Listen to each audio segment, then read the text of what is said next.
আরে শালার মশা, এই মশা তো মহল্লায় আছে আর বাগানেও তো ঠিক মতো থাকতে দিচ্ছে না। পিতাজি, আমাকে রাজা বানিয়ে দিন, আমি আপনার মহল্লার সব মশা তাড়িয়ে দিব।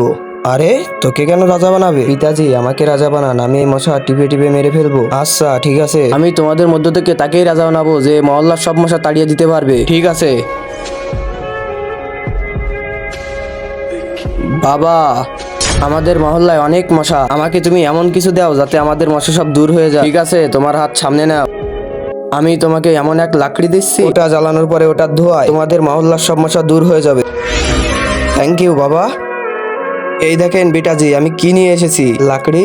এটা কোনো সাধারণ লাকড়ি না, এটা মহল্লায় জ্বালালে মহল্লার সব মশা মরে যাবে। আহা, তাই নাকি? তাহলে চলো মহল্লায় গিয়ে জ্বালাবো। তার আগে তুমি যদি 1 বস্তা টাকা চাও তাহলে একটা লাইক করে দাও, যদি মাকে চাও তাহলে লাইক সাবস্ক্রাইব দুটোই করে দাও। তুমি কোনটি চাও অবশ্যই কমেন্টে বলে যাও।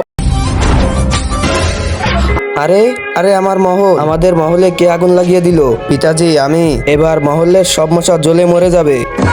এবার আমাকে রাজা বানিয়ে দেন। আরে শালা, মহলই তো নেই, রাজা কাকে বানাবো? দাঁড়া শালা, তোর জন্য আজকে মহল পুড়ে গেছে, তোরে আজকে রাখবো না।